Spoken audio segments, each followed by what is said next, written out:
The stadium roared, music thundering, phones flashing like strobe lights. Kids leaned over the rails screaming, "This is fire!" while parents whispered, "Best day ever." But in a single heartbeat, the illusion cracked. The pool erupted, water exploding skyward as a 6-ton predator surged from the depths. Jessica Radcliffe, the trainer everyone admired, was hurled into the air before crashing back into the pool with bone-shaking force. Gasps ripped through the stands, half of them still thinking it was part of the show. "No way! This is insane!" someone shouted. But this wasn't choreography.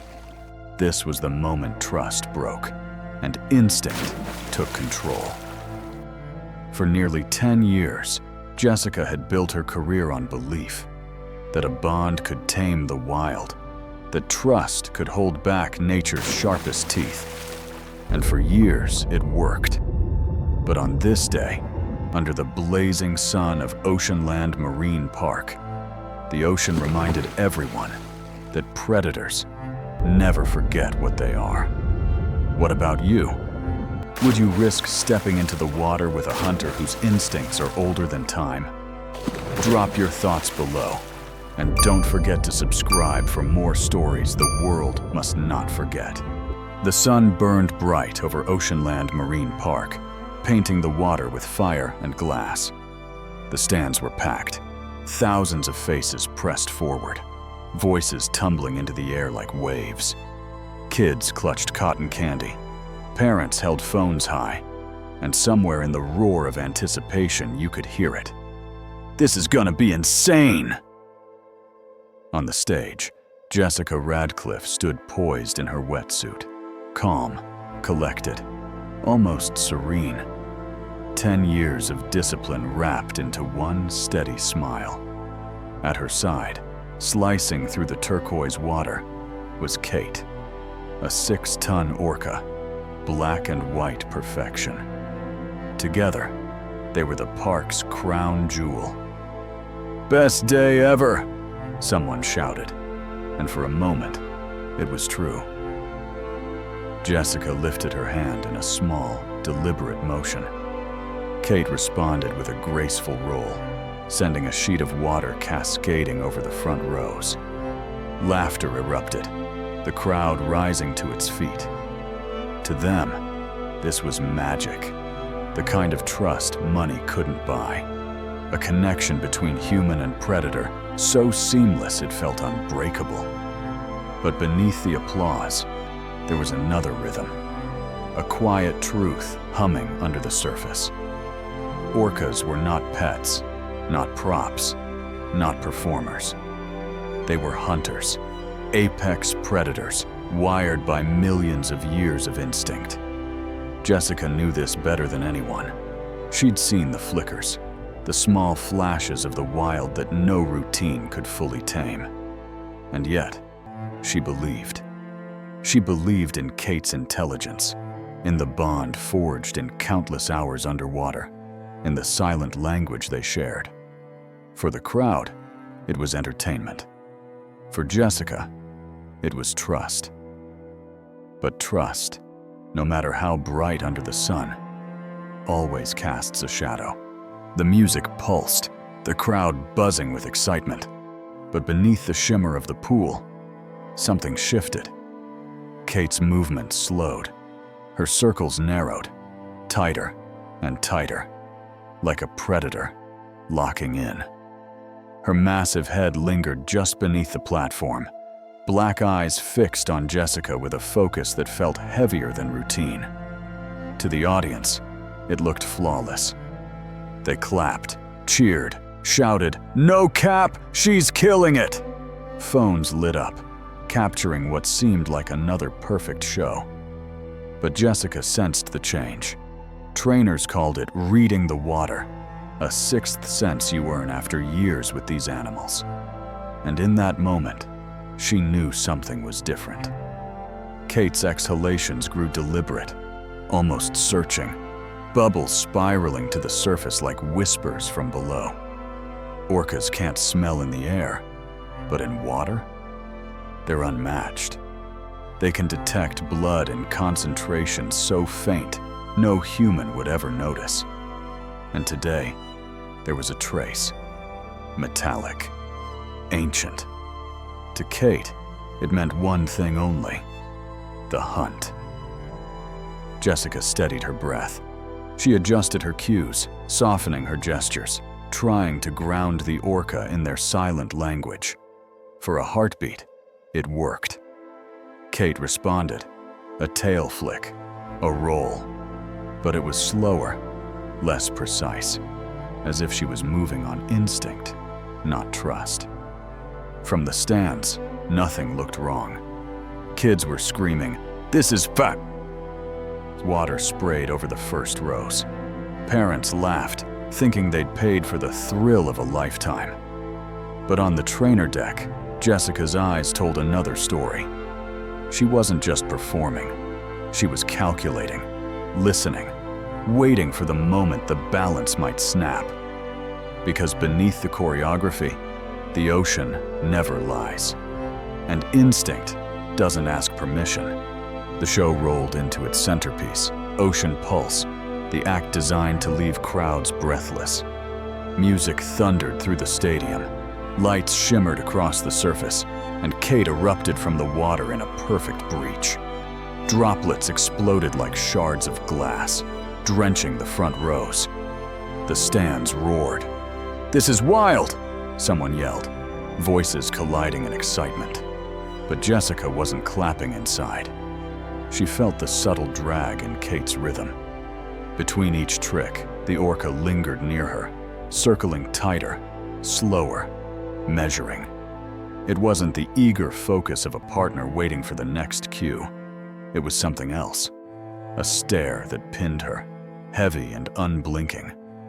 She tried to ground the animal with softer gestures, drawing on the silent language they had built over a decade. Kate responded, but it felt mechanical, detached, like she was following out of habit, not trust. Twice, the orca drifted off mark, returning with a deliberate slowness that set off alarms in Jessica's chest. The crowd never noticed. Applause swallowed the pauses. Music masked the hesitation. Children jumped from their seats shouting, "Best day ever!" while parents filmed, convinced they were witnessing magic. On the trainer deck, however, one junior handler leaned forward, frowning, sensing what the audience could not. Jessica's pulse quickened. She reminded herself, "Stay calm. Don't feed the tension." Still, a shadow moved in her mind. Kate's pectoral fins angled low, her tail beating in short, measured bursts, the rhythm of a hunter. From the outside, it was flawless spectacle. From where Jessica stood, it was a countdown. Because sometimes the scariest part isn't the storm itself, it's the silence right before it hits. The crowd was electric, energy pulsing through every seat. Music surged, the bass rolling across the pool like thunder. Jessica raised her arm in the signal that always ended the show with a roar. Kate's legendary lift, the trick that made them icons. Cameras were ready. Parents whispered, "Get this on video, this is the moment." Kids pressed against the rails, chanting the orca's name. Kate didn't move. For a beat too long, she hovered just below the surface, her black eyes locked on Jessica. The pause was subtle, almost invisible to the crowd. But on the trainer deck, silence screamed louder than the music. Jessica repeated the cue, adding her voice. Relief flickered when Kate sank into the blue depths. "Okay, she's going," Jessica thought. But then the water split.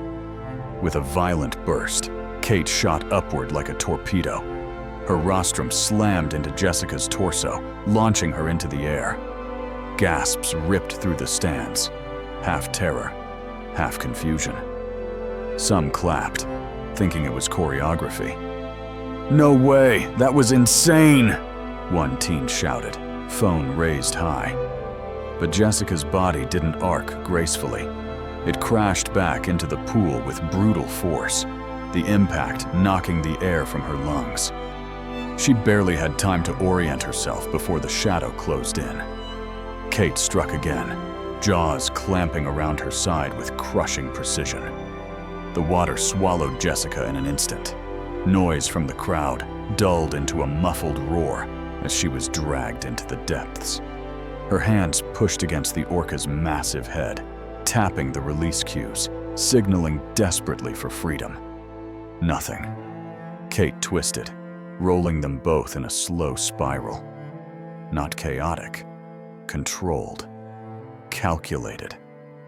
On the deck, alarms blared. Trainers slammed the emergency recall buzzer, low-frequency pings echoing through the pool. Kate ignored them. Her focus was absolute, predatory. Jessica's chest burned as her body screamed for air.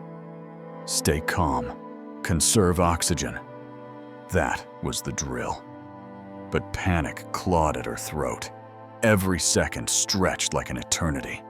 Above, confusion turned to horror. Screams tore through the stands. Parents shielded children, pulling them away. Phones shook as they filmed, voices shrill with disbelief. "Oh my God, she's not coming up!" a woman cried. "This isn't part of the show!" another shouted. Kate surged upward, bursting through the surface. For a fleeting moment, Jessica's head broke free. She gasped, dragging in one desperate breath. Hope flickered, then vanished. With a savage jerk, Kate yanked her back under. The crowd erupted, fear now drowning every cheer.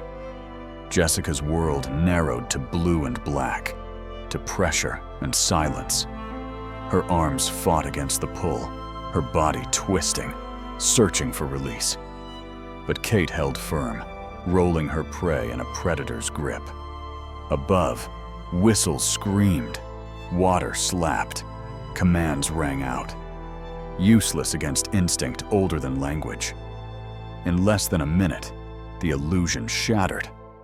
What had been billed as the best day ever had transformed into a nightmare.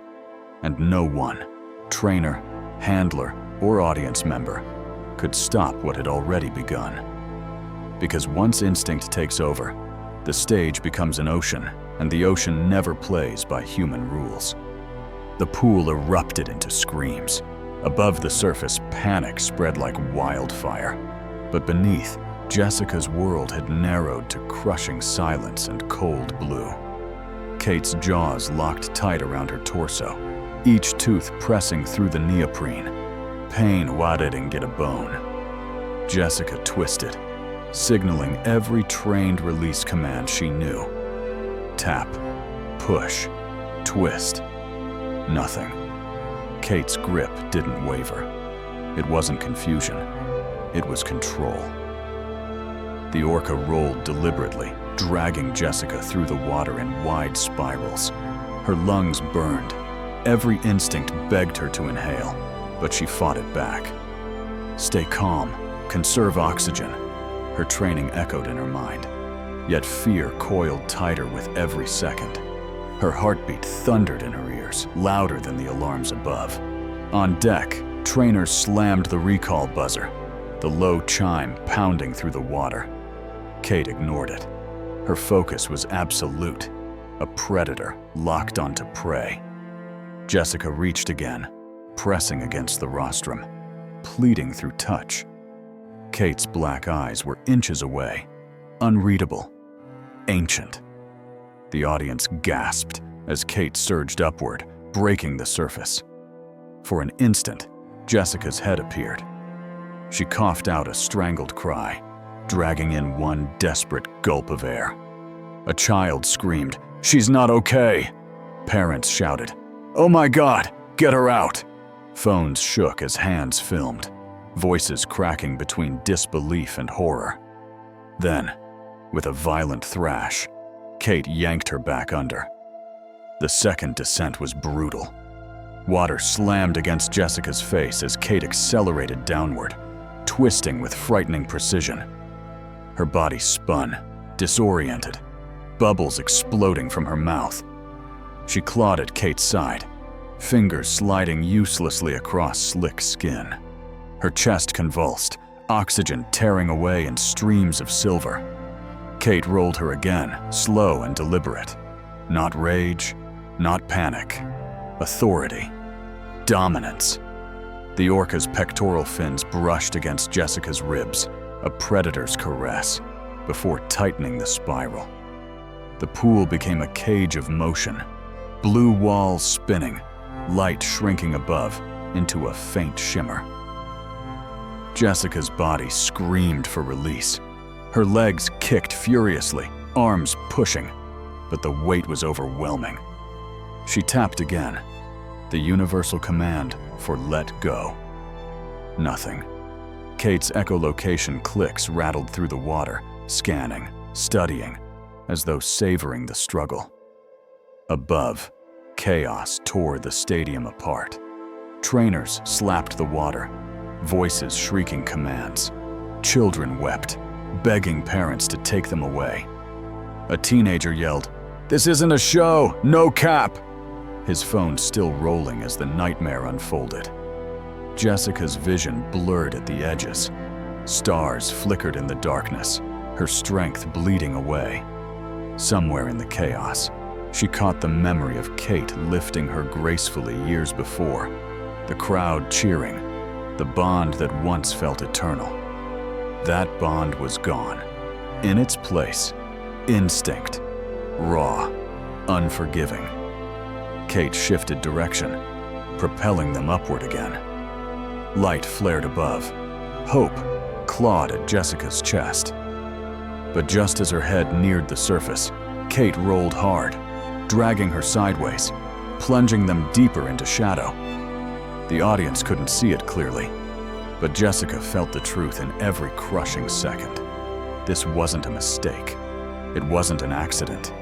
It was the ocean reclaiming its power through the predator she had once dared to trust.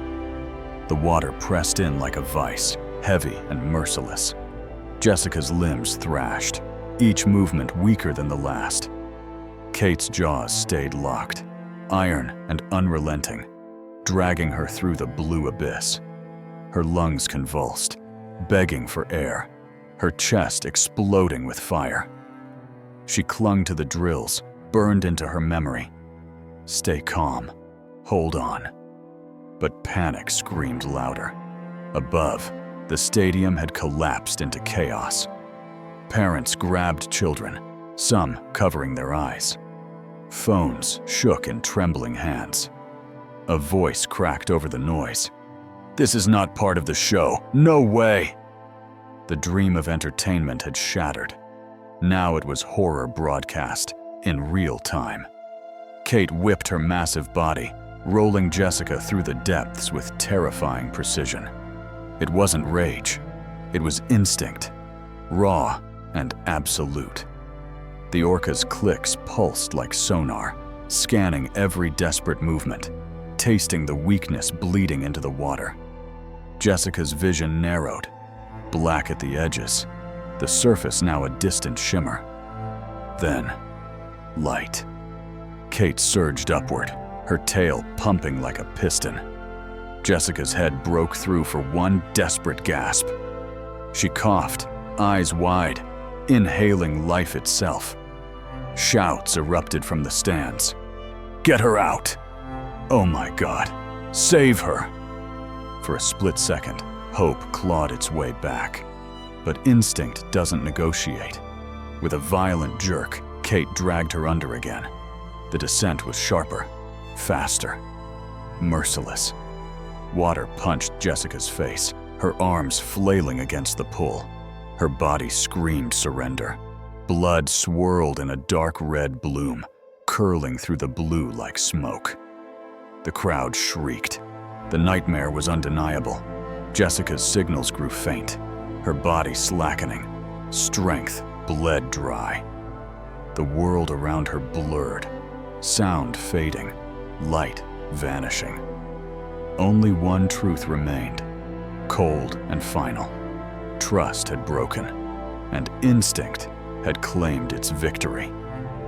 The pool fell silent, the water rippling with the shadow of what had just unfolded. Jessica lay motionless on the platform, trainers bent over her, pressing, breathing, shouting, "Come on, Jess! Stay with us!" But the rhythm faltered, the compression slowed, and then, nothing. A hush heavier than thunder spread across the stadium. In the stands, shock replaced screams. Parents clutched children, guiding them toward the exits. Phones lowered, screens still glowing with footage too raw to comprehend. A teenager whispered, "No cap, I just saw her die." The best day ever had dissolved into a nightmare no one could unsee. Kate drifted in the center of the pool, massive and still, her dorsal fin cutting a black line across the surface. She ignored every signal, every whistle, as if the act itself had carved something ancient into her blood. To some, she was a killer. To others, just a prisoner lashing out after years in captivity. Outside Oceanland, grief spilled into the streets. Flowers, guitar candles, and handwritten notes piled at the gates. Children left stuffed orcas as tribute. Activists held signs, "Set Kate free," while critics warned she would never survive the wild. News anchors called it tragedy. Biologists called it instinct. Families who witnessed it simply called it horror. Oceanland suspended all shows. Behind closed doors, executives whispered about liability, lawsuits, survival of the brand. But no press release could erase the truth. A trainer was gone, and a bond that once looked unbreakable had shattered in seconds. Jessica Radcliffe's name now lives in memorials, in whispers, in haunting cell phone clips the park will never release. Her story lingers as a warning carved in blood and silence. Because when humans step into the water with predators, it's never just a show. It's a gamble with fate, and the ocean always decides the ending. The waters of Oceanland will never echo the same again. What began as a celebration of trust ended as a brutal reminder that nature's boundaries are not ours to bend. Jessica Radcliffe gave everything, her time, her devotion, her belief that a bond could bridge the gap between human and predator. And for nearly a decade, it seemed true. But in one final harrowing moment, instinct surfaced, and the illusion shattered. Now her name lingers in whispers, in flowers left at memorial gates, in haunting videos that will never fade from memory. Kate drifts in her isolated pool, silent, unreadable, a shadow of the power that claimed her trainer's life. Was it destiny? Was it negligence? Or was it simply nature reclaiming its truth? What do you believe? Was this a tragedy no one could prevent, or a warning we chose to ignore? Share your thoughts in the comments, and don't forget to subscribe for more stories the world should never forget.